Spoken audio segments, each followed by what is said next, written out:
So, welcome back.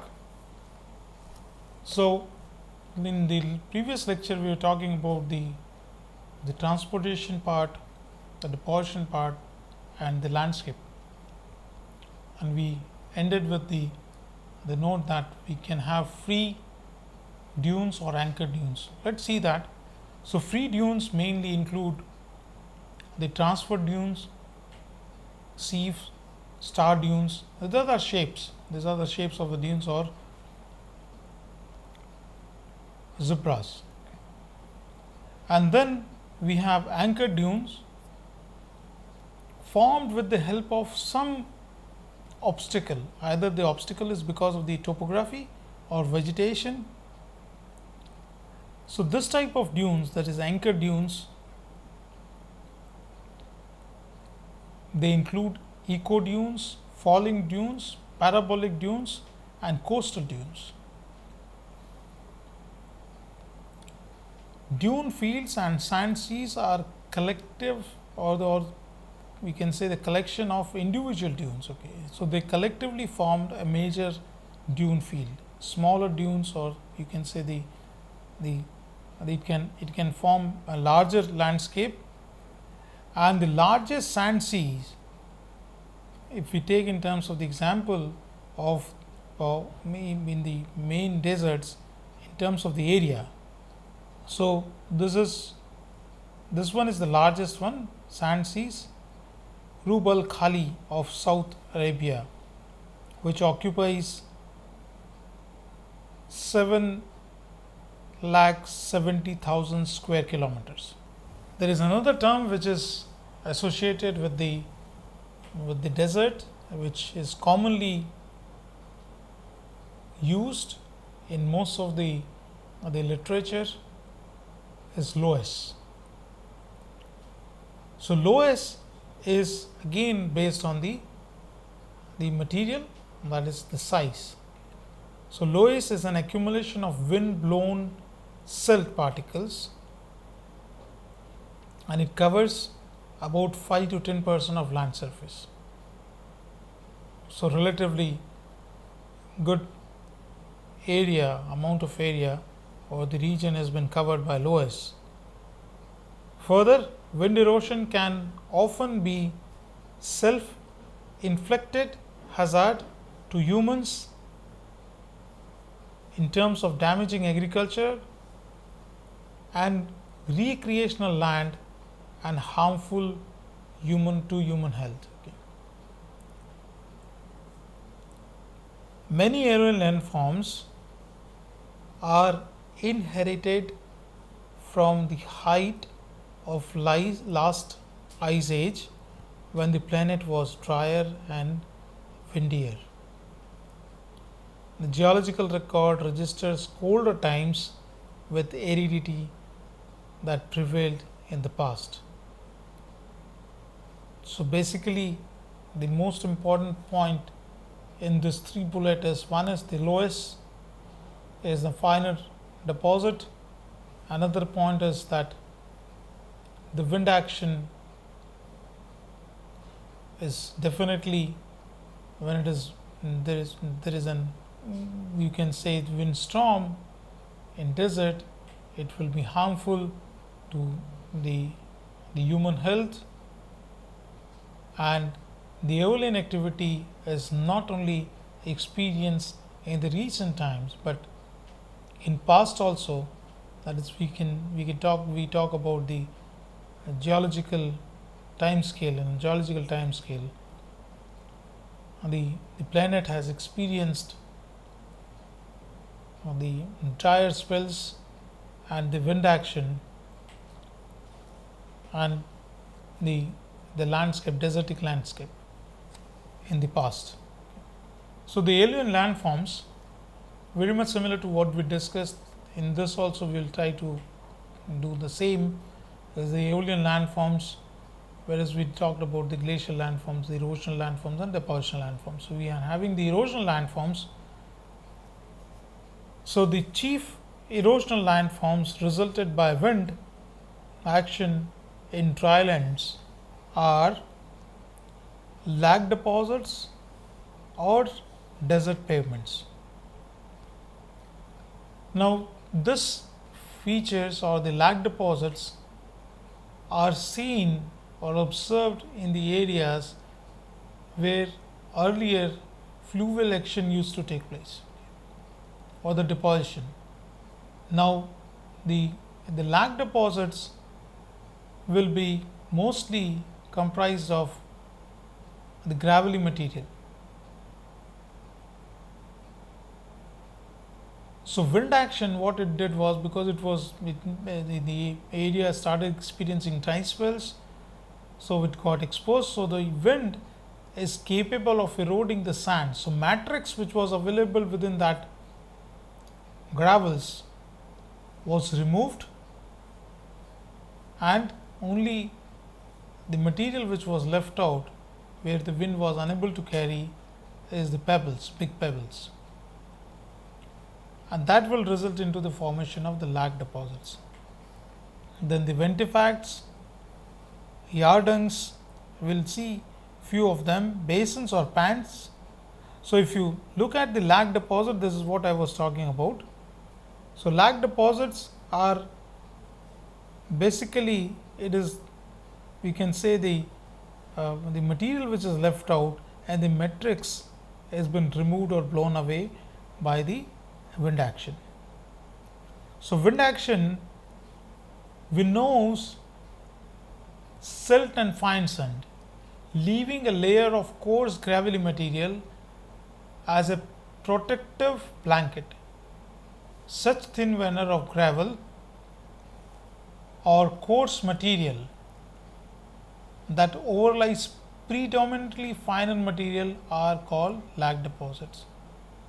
So, in between whatever the sand or this, we can say the fine sand or silt which was available, has been removed or eroded. So, lag deposits are also called stone pavements. Example, in Rajasthan, the Pokhran area, if you visit, then you will be able to see beautiful lag deposits with rounded gravels. Coming to another one, the ventifacts. So, basically this is because of the abrasion. So, the erosion or removal of particles of rocks or sand from softer rocks by wind action. So, abrasion of pebbles, cobbles or boulders by wind action will result into the erosive surfaces. Then comes the Zeugen, singular is Zeugi, also called purged or mushroom rocks, and they are related to Yardangs. So, either they are termed as Yardangs as well as Zeugen. They are produced by wind eating away softer. So, what has happened is the softer material or the stratas are been eroded, leaving behind the top which are comparatively harder. So, the softer stratas close to the ground are eroded, leaving the harder rock stratas in the upper part, which gives rise to a shape of mushroom, which are termed as Yardangs and Zeugen. And then we have pans. Basically, these are all like a small basin which are comprised of mainly the saline water or salted water. So, this is an example of pan and can be seen closer to the dunes. So, pan or deflation hollows in the southwest Kalahari. So, it says that the small pan deflation hollows in South Kalahari, the pan accumulates limited rainfall. less than 150 millimeter per annum in the wet region, but receives additional moisture by groundwater seepage. Because we are talking about that this type of features will be seen in desert where the rainfall is less, but it receives the moisture, the additional moisture from the groundwater seepage. Now, considering the increasing sand supply and wind direction variability, different type of dunes will be resulted. So, dune types in relation to variability of wind direction and sand supply. So, wind direction variability and the material available, that is the sand, will result into the formation of different type of dunes which could be unimodal or could get into the formation of complex dunes like star dunes. So, we will look at the depositional landforms now. So, erosionals we have completed. Now, looking at the depositional landforms, what we see is the wind ripples, very small features, okay. But this photograph is of the mega ripple. You can have the small ripples also. Okay. So, the wind ripples are the smallest Aeolian land bed forms. They are regular, wave like undulations lying at right angle to the prevailing wind direction. This shows the direction of the wind is in this direction. So, it lies almost right angle to the prevailing wind direction. Dunes are collection of loose sand built, transported and deposited by the wind. So, in the backdrop what you see here is the sand dunes. Okay. So, you have ripples, which is the smallest Aeolian landform, and the dunes, which is one of the largest Aeolian landforms. Now, the process of dune formation, if we look at, then the wind action or the material available mainly you will see in the dunes is the sand. Okay. Maybe it will vary from coarse to fine, but mainly the wind action will play an important role. So, as we saw in one of the slide that the wind action, the variation in the wind and directivity also will play an important role in the formation of different dunes. So, there are several type of dunes, few of them we will try to look at over here. So, mainly the dunes are collection of loose sand in stages by the wind. Free dunes may be classed according to orientation, form. So, they can be either transverse dunes. In terms of the form, we can say either they are linear dunes, star dunes or sheet dunes. Now, all types of transverse dunes, mainly if we take, covers about 40% of active and stabilized sand seas. The transverse variety is produced by unidirectional wind and forms asymmetrical ridges that looks like series of Barchan dunes whose horns are joined. So, if you take the Barchan dunes, we will see in the next slide. So, if you join the horns of the Barchan dunes, that will show a very similar pattern of your transfer dunes. Okay. Now, this transfer dunes with their slip faces all facing roughly in the same direction of the wind. Other transfer dunes types are domes and reversing dunes, and usually the domes will lack slip faces but have an orientation and pattern of sand transported allied to transfer dunes. Similarly, Barchans are isolated forms where the horns are not connected, they are isolated, that are some like 5.5 to 100 meter high and about like 30 to 300 meter wide. So, they are in terms of the landforms, they are gigantic. They rest on firm desert surface such as stony pavements and move in the direction of horns. So, this part you will have to remember, the direction of horns, the wind direction is, or the horns will be in the same direction of the wind direction. Okay. So, in case of Barchans, but in case of the parabolic dunes which we are going to talk about, it is different. So, with the help of the sketches or the pictures which we are going to show you, it will become more clear. So, but this part you can remember that the Barchans are isolated, even the parabolic dunes are also isolated forms, and they can be they can vary from 30 meters to 300 meters wide, 0.5 to 100 meter high.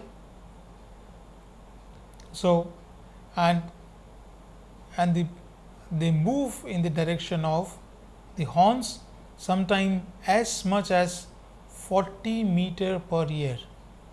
So, this is important in terms of the hazard. So, if you have the migratory dune field, then it is difficult to occupy that area for any reason. Okay. So, they form under conditions of limited sand supply and unidirectional wind. Reversing dune, which have slip face on opposite side of the crust, that forms in response to wind coming from two opposing directions. So, Barchan is unidirectional wind, it will form in the unidirection, whereas reversing dune will have or will form, which will have the slip face on opposite side of the crust, that forms in response of the winds coming from two different directions, and they are included in transfer dunes class because net sand transport runs at right angle to crust. Then comes the linear dunes. It also has a slip face on either side of the crust line, but only one of them is active at any time, and sand transport runs parallel to the crust. They may be divided into sharp crust sheaf, also called sheaf or safes. So, main features of a dune is the crust and the movement of the crust, as well as the slip face.